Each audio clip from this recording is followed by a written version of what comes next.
You're listening to the Plane Talking UK podcast, a UK-based podcast written by a passenger for anyone. And here are your hosts, Carl Stebbings and Matt Smith.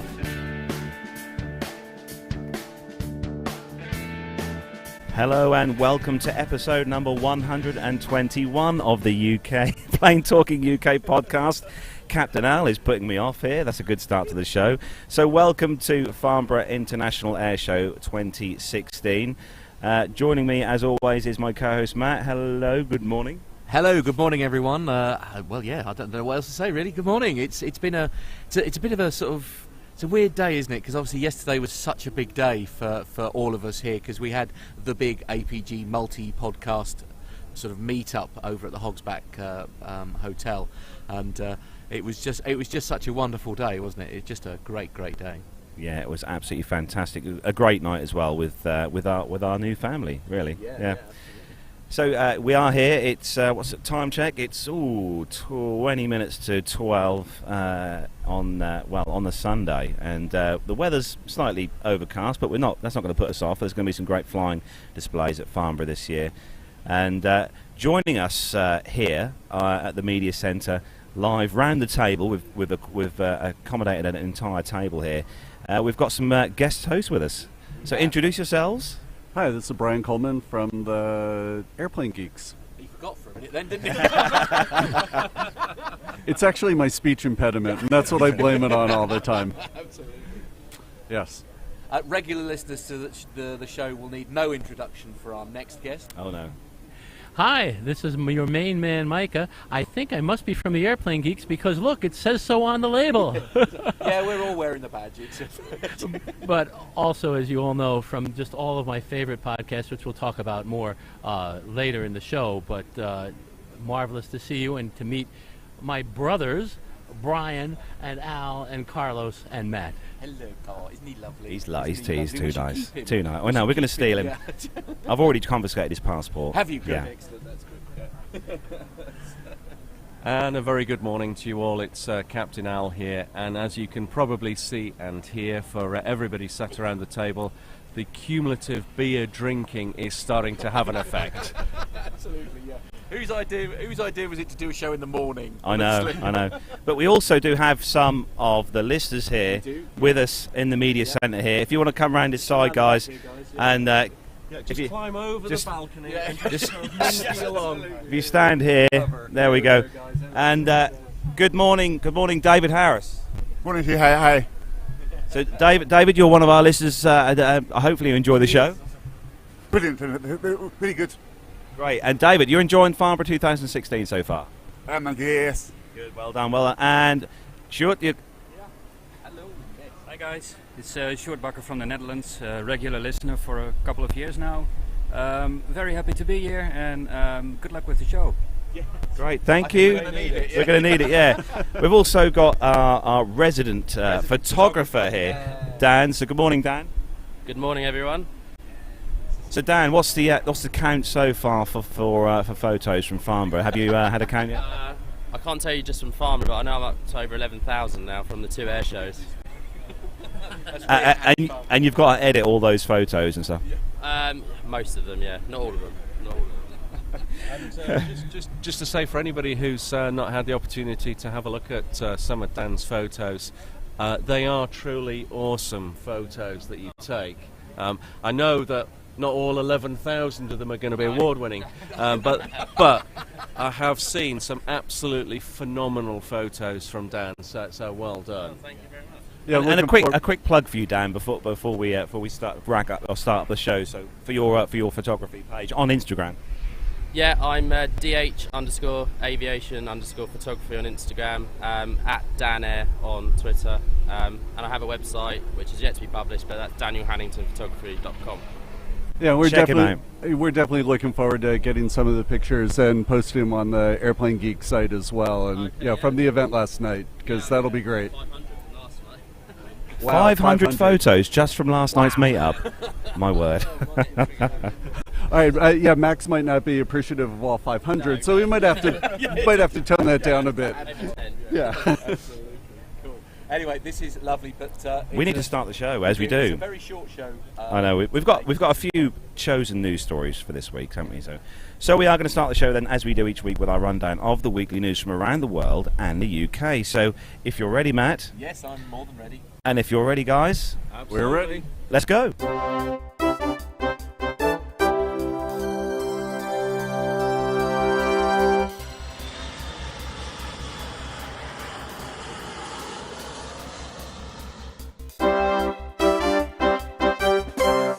So the first news story kicking off this week's show then is on the Telegraph travel news site. The headline, Airlines Beware, TripAdvisor takes to the skies with user reviews for flights. So those of you guys... It's going to be bad news for one airline. Do you have TripAdvisor over at... Do you use TripAdvisor from the States? Yeah, cool. So the TripAdvisor then is now challenging passengers... Excuse the jets taking off behind us.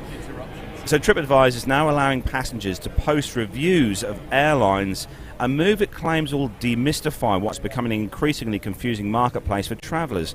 The new function is part of an overhaul of the website service, which has been running just over 7 years now, and it's going to give passengers the ability to compare flight prices, pitching it against the likes of Skyscanner, Expedia and Google. TripAdvisor now hopes to steal a march on its rivals by providing travellers with both reviews and prices. So you can basically go on the app and once you've had your flight, leave a review like you would do on TripAdvisor for a hotel. And I think this is going to be interesting to see just how the airlines stack up. Yeah, do you really think that it's going to affect the purchase habit if... for example, Ryanair doesn't necessarily get the best reviews all the time, but yet when you have a fare for €9 to go from point A to point B, people still pack the planes full. So who cares if thousands of people say it's going to be a terrible experience? They're still going to sell seats. So how helpful is this really? What about you, Micah? I used TripAdvisor when it first came out quite a bit and posted a number of reviews on many hotels. I was one of their higher level people and posted reviews on restaurants. And I had two feelings about it. One is that, if they were really, really good, I wanted to post something because I liked the place, but then I didn't want a lot of people there. So I don't know how it necessarily works. If they were going to do it on airlines, if it was a great airline, would I want to post a good review because I want it filled up or because maybe it's empty? It's why I like it. That's a very valid point, and I can't help but feel that there's going to be the opportunity for some slightly unscrupulous airlines to say, leave a positive review on TripAdvisor, get €10 off your next flight. That's just going to put a whole twist on it that, and it's just going to be one sort of corporate giant versus another corporate giant, Perhaps they might do a TripAdvisor for pilots. You could rate your pilot. Rate the landing. Yeah, rate the landing. Yeah. That's going to end very badly for everyone. It's an interesting one, actually, because sometimes I do some fairly long flights, and we'll, certainly during the school holidays, invite some of the children to take part in a colouring competition where they get to draw what they think the pilot looks like. And I get some fairly horrific images coming up to the flight deck to judge. But seriously, let's get back to this just for a minute. Because if they're rating airlines, so many people do not understand flying. They don't understand airlines. They get delayed and they're blaming an airline for something that has nothing to do with an airline whatsoever.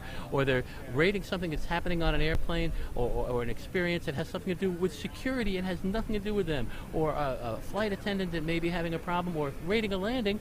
They don't know what kind of crosswind it is.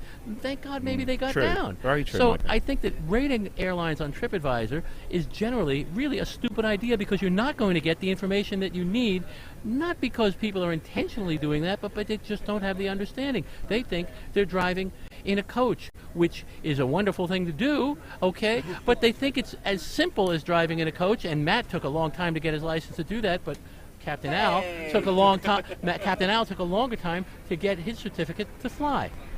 I mean, and then raising the whole thing about sort of rating the pilot, as it were.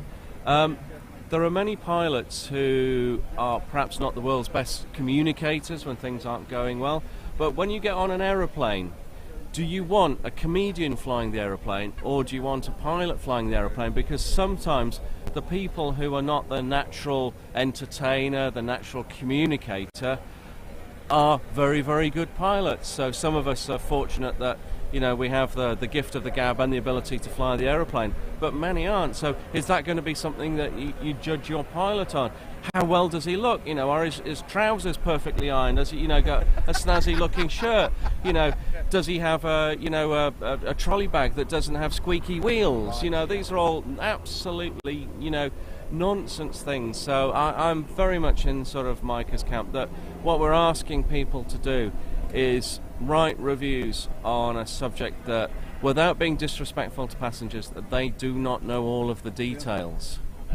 Yeah, I'm assuming I'm probably the most frequent flyer of the group here. I completely agree with you, because even with how much I know and how much flight experience I've had, there's still an awful lot that I don't know.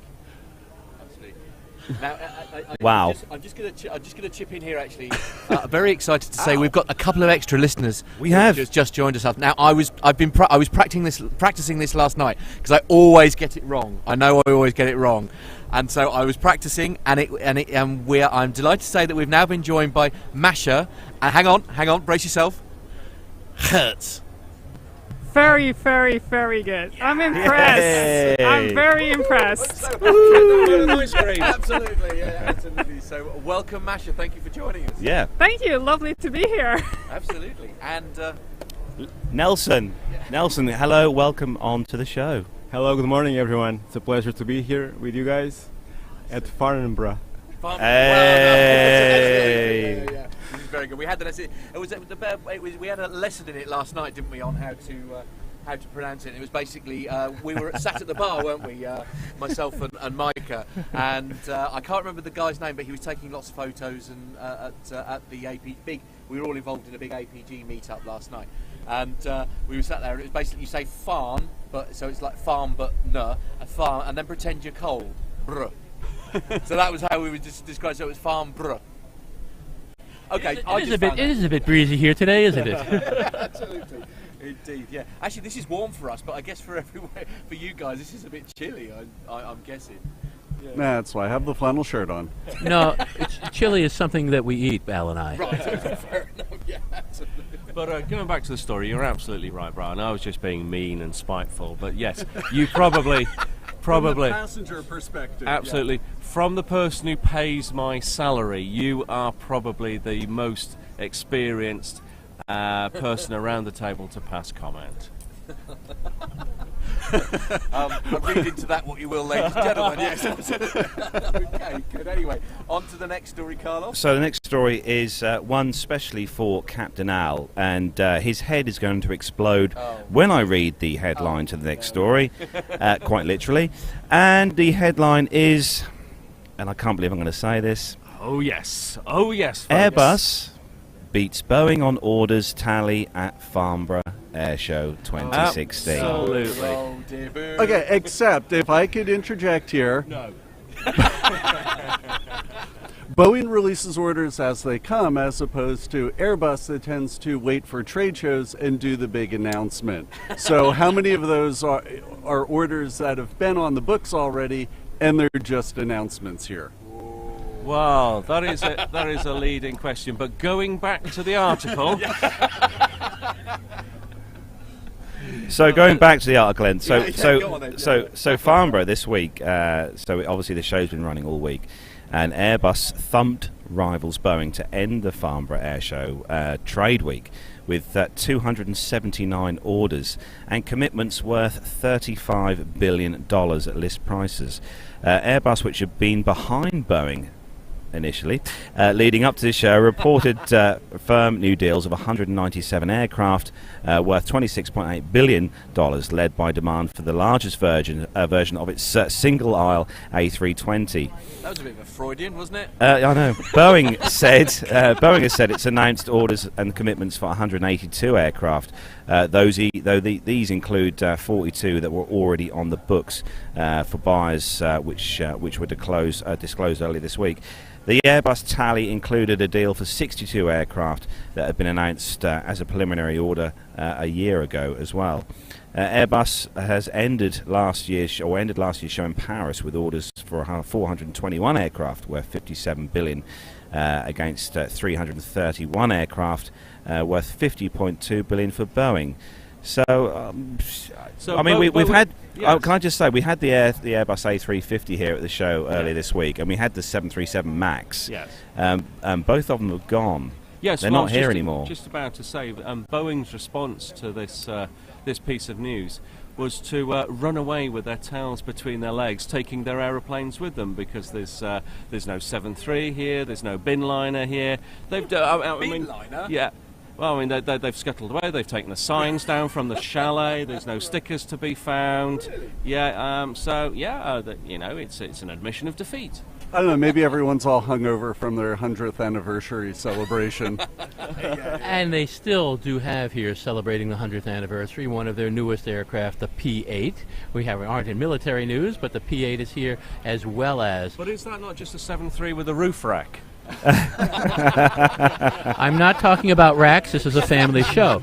But on the other hand, also here, and even I'm going to say yesterday that our good friend Captain Nick said, oh, he'd love to fly that. There's a Boeing Stearman here. Yeah.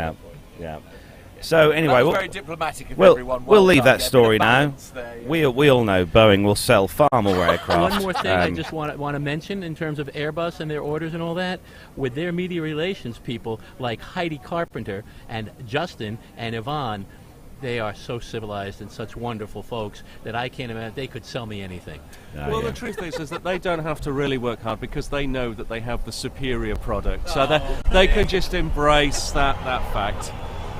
Oh, we have another aircraft taking off just behind us. Oh yeah, it's a little biz jet.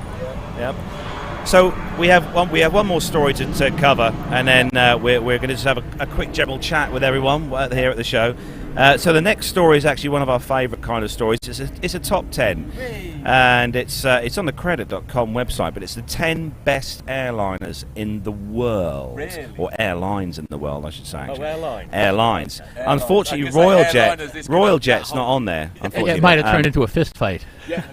But we do have a top 10 list of airlines from across the globe, and these have been done by a Miles and More kind of research program that was done. Miles and More, isn't that Morrison's? No, that's not Morrison's. No. Before we start yet, before you go through it, do you think perhaps we should try? There are 5 of us here. See which ones came up. I haven't seen the story. Oh no, we've got them here. We're going to start at number 10. Okay, I'm just wondering if we could predict it. Okay. Who do you think is at number 10? I couldn't go with 10. I could start with 1 down. Okay, and maybe go do with the 1. top 3. Okay. I would think number 1 might be Emirates. Good choice. I would think within there is probably within the top 3 might also be Qatar, and I would also think that Singapore might be there. Those would be within my top 3.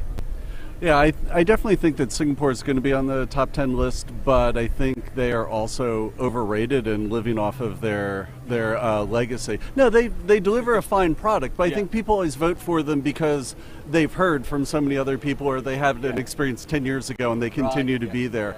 But I do think that 2 other airlines that, if they're not on the list, should be, are both Cathay and Eva Air. 2 other Asian carriers that have done a fantastic job over the past few years.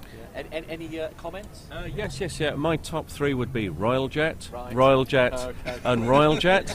And then, if I'm not allowed to support my own airline and product, then I shall be surprised if Spirit aren't in the top 3, United aren't in the top 3, and Ryanair aren't in the top 3. And of course, we do all know that actually the best airline in the world is the Acme Group. Oh yeah. David, for you, it's going to be BA. Certainly is, definitely, yeah. Masha, what about for you? For number 1, who do you want to be? KLM. KLM, yeah, okay. So, in at number 10... Hang on. That's my bit, do you mind? Yeah. And everybody save your applause for the end. So at number 10, it's Lufthansa, the German airline. I can see that. It's they have an elite status. The carriers program awards frequent flyers with seat upgrades and potential check-in fare guarantees. Their destinations all across the globe, and they have they've just recently launched non-stop flights from San Jose to Frankfurt, which was also named the best transatlantic airline and best airline in the Western Group by Skytrax. So in at number 9. Qantas is at number 9, Australia's national carrier. Reportedly, the carrier treats its staff so well, and perhaps it's why the customers approve of the airline so much. If the staff are treated well, they look after the passengers well. Nope, that's absolutely true, and I think part of the problem with United and why they're not on the list.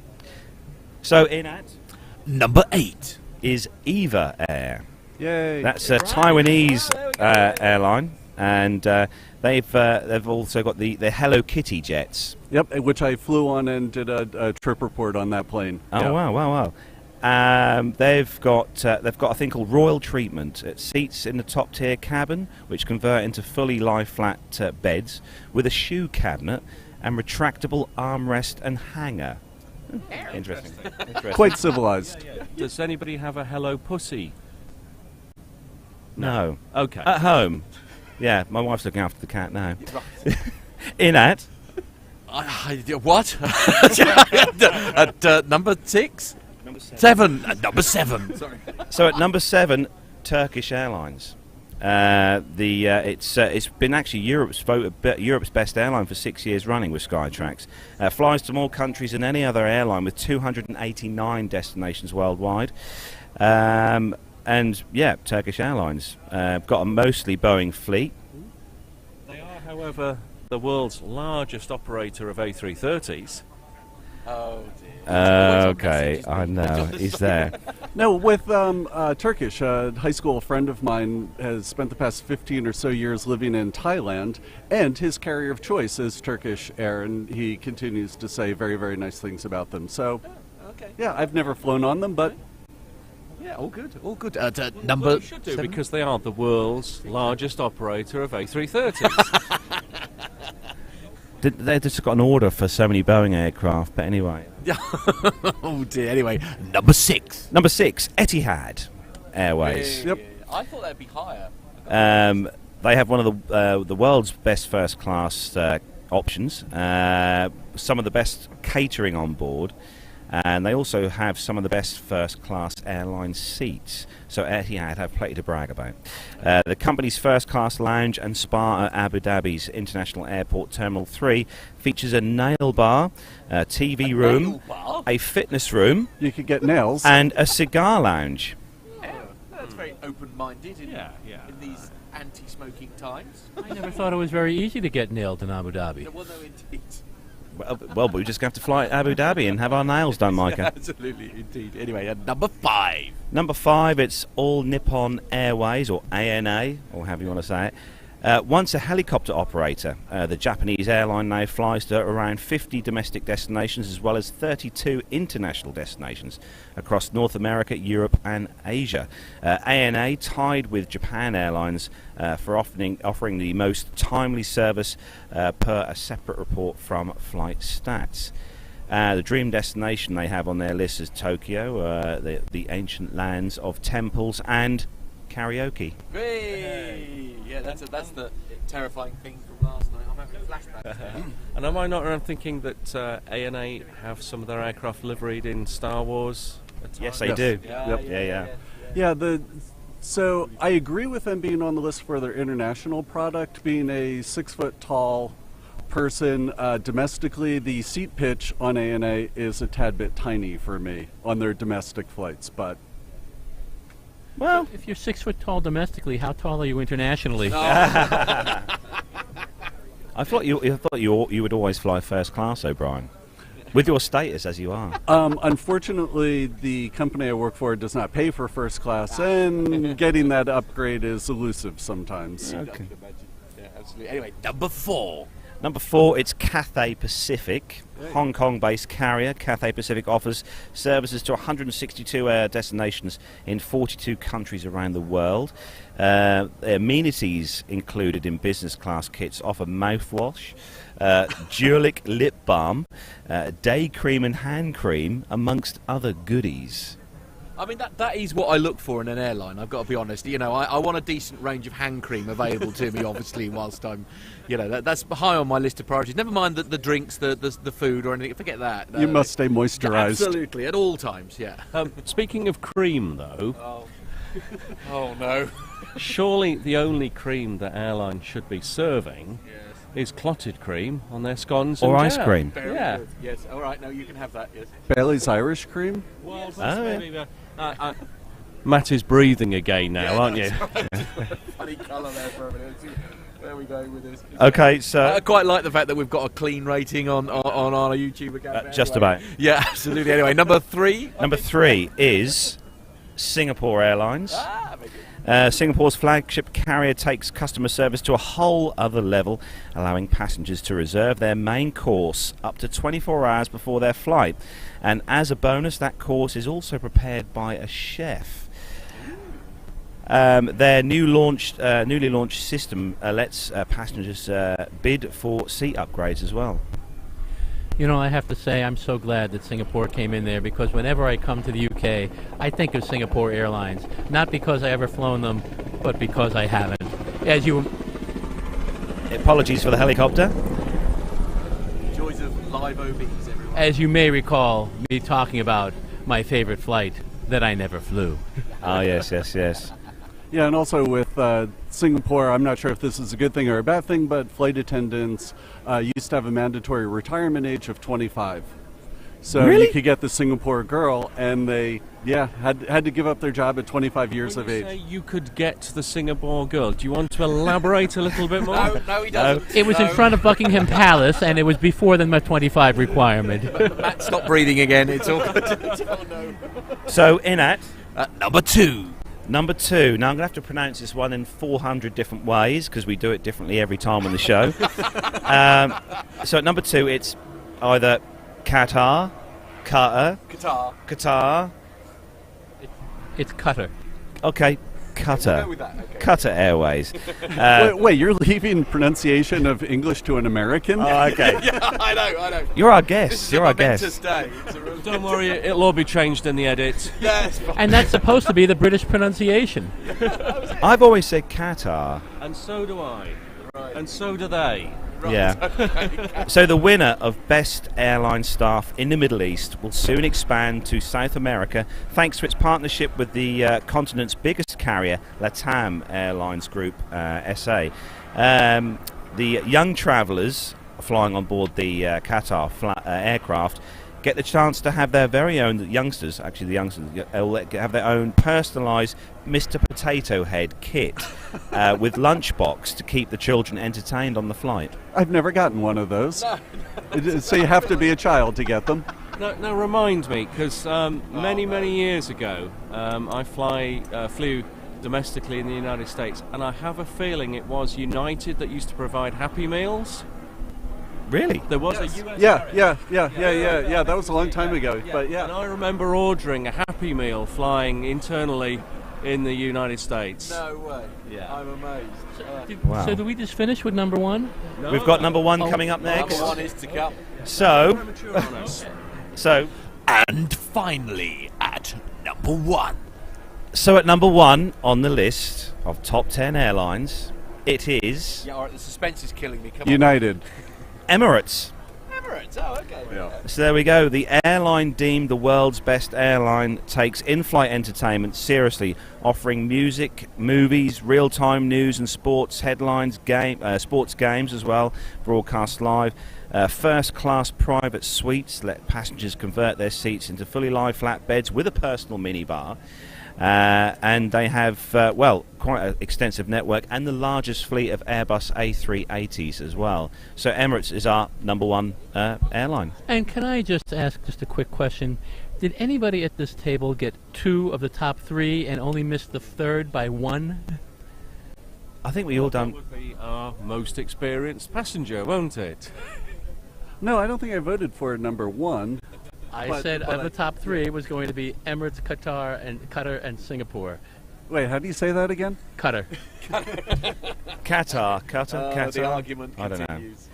Honestly. So there we go. There we have our top 10 list of best airlines around the world. But Emirates for me is probably in my number one list. Yeah, I think well deserved. If Emirates are listening, if there's any chance of having my suitcase back that you lost 7 years ago, that would be brilliant. Okay. So there we go. That's the news segment to a close. But yeah, it's. We just have a little bit of housekeeping to do. Obviously, we have a Patreon, a new Patreon to. I'm going to have to bring that up on the list here. We'll do that in a minute. So we are obviously here at the Farnborough International Air Show 2016. So, what are you looking forward to seeing today, Brian? Some of the highlights at the show. Any display aircraft that you're looking forward to seeing? Yeah, really looking forward to seeing the FA-18 fly. The other day when I was here, I was in the GE pavilion and missed that, and I guess it got rained out on another day. So definitely looking forward to seeing that. It was truly impressive seeing the FA or. I was free. Yeah, it's the FA-35, right? Or no, it's F-35. F-35. Who cares what variant it is? Yeah, definitely looking forward to see those put on an impressive show. And this might come as a bit of a shock to everyone else, but actually I have something I'm looking forward to seeing in the air this afternoon as well. Because we were wandering about yesterday, obviously here, and it was the A380 that we were watching take off, and we were actually on our way here to the media tent, and I stopped. I literally aborted my walk. I've never seen such a huge aircraft. Just basically, it looked like it was stalling, but pull up. Yeah, absolutely. I've never been so. As I say, the guy that the running joke about not knowing a great. I was literally blown away by how it was going. I'm really looking forward to seeing that again. Today, and we're going to hopefully do a piece for the show in weeks to come. But and the A400M that was pretty impressive as well. Look at me knowing my numbers. Matt, I'm so proud. Matt, first of all, I'm very impressed. But second of all, we've talked about your interest in aircraft, and we did a little bit of talking about why you should appreciate things here and there, and that's going to come up in segments. But what you finally saw and could feel, and I could see it in your eyes as you're describing it, is what I've described as the beauty and the grace of this huge, hulking monster of a thing turned into a graceful bird. And now you understand what it's all about, and you can feel it in your heart. Absolutely, yeah. So we've got the housekeeping ready. If you want to play that particular jingle. Yeah, okay. Yeah. That's easier said. Well, Matt. Here we go, yeah. So, a little bit of housekeeping. We've lucky enough that we've had a little bit of an additional donation this week. Yes, so we have had a very generous donation this week via the PayPal route this week. So we're going to give a special mention to Neil Braden, who very kindly donated via PayPal this week to the show.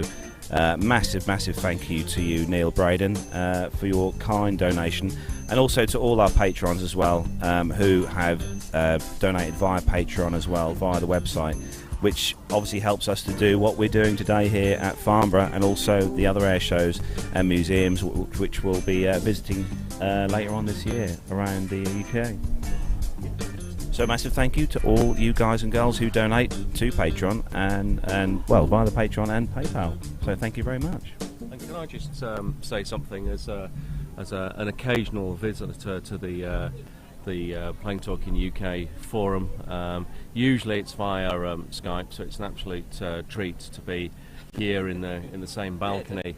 But maybe some of the listeners out there don't realise just how much kit that you two have put together, very expensive kit to try and bring this sort of podcast to the people. So it is absolutely fantastic that some of the listeners who are in a position to do so, just made a little contribution to help offset some of the the massive running costs that you guys have, because you don't have Mickey Mouse equipment. You have very expensive equipment here, and that is the quality of the podcast, and I know it's appreciated by a lot of people. Yeah, and that's why one of the reasons why we make such a big deal about our Patreon donators, because it makes such a huge difference because we're trying to make it as professional as we can, obviously light-hearted and stuff. But actually, on that note, obviously, because we were saying we had the big APG meetup yesterday, and I don't think people quite realise how much work Neville Bounds did in the background to the APG meetup, not only in the 3 months of planning that was involved in getting all from our point of view, the actual getting the live show from the hotel, which was such a brilliant event. I enjoyed that so much. Even as I say, like an outsider watching in, it was just, there's such a community that's involved in this, of which I feel very privileged to be a part of. It's just been, it was just such a magical day yesterday. It really was. On that subject, in aviation, we often say that you never just have a plan A, you always have a sort of backup plan. And it was very evident to me that both yourself, Matt and Neville, not only had a plan A, you had a plan B and a plan C, because you had Wi-Fi, you had the satellite internet, and you had the 4G backup. Yes. So and that takes a lot of planning, a lot of expense, and I know that as someone who occasionally gate crashes the APG show, I know that Jeff and the team were absolutely blown away as to basically what yourself and Nev had done in putting it all together, and it worked. It did very much work. Yeah, absolutely. As such and I say Neville as well. I mean, not only that, but with regard to getting everybody where they needed to be. I mean, he has literally been picking up, I don't know how many people from various airports running around, done so many so many site surveys and things like that. So as I say, my personal thanks, I think, from Plain Talking UK, APG, from everyone else, a huge thanks to Nev for so much hard work on his part, really. Yeah. And also, if we're thanking Nev, we also have to thank Mrs. Nev too. Of course, Mrs. Nev. Mrs. Nev, yes, absolutely. Yeah, and of course, Stuart, whose fault this all was. Stuart Aslett, yeah. It's entirely his fault that this. Oh, and by the way, thanks for the beer last night, Al. Very welcome. kindly donated a big vat of beer yesterday, which was quite nice. Yeah, I think one of the other things that listeners don't know, the more successful the show gets, the more expensive it becomes with the media hosting. So there's that ever increasing bill, and we certainly experience that with our podcast as well, and are definitely grateful to the contributors, to the Airplane Geeks. So we're going to round the show up then and close the show. We're taking up some space here. The guys need to start kick things off here. Needs her table back, bless her. She's been very patient. So we're going to say thanks to everyone who's come to see us up here, the listeners who have come to see us. So a big round of applause to all you guys.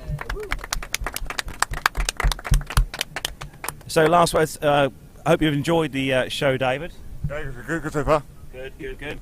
And enjoy the rest of the Farnborough show, David. I'm sure you will. And everyone else, give us a. We haven't got the camera right now. We sort of kind of give us a wave. There we go. Everyone, they're all in the movie. They're all in the movie. There we go. There's so many listeners. I know, it's lovely. Cool, absolutely. I know. Well done, guys. Excellent. Thank you so very much. And we are going to bring episode 121 of the Plain Talking UK podcast to a close. So a massive thanks to all the guys who have joined us here at the table today, Micah and Brian, and obviously Captain Al, who've joined us on the show, and obviously again to all our listeners, thank you ever so much for joining us here at the show at Farnborough this year. We really do appreciate it. So from me, Carlos, it's a very happy to be here. Goodbye. Yeah. And from Matt, it's I'm so pleased yesterday went so well, and it's time for a lie down for all of us, I think, really. Yeah. Happy flying, everyone. Captain Al out. Let's all get kebabs. and I always close the show with a fly safely. Excellent. Goodbye, everyone. Cheers, guys. Bye. Bye.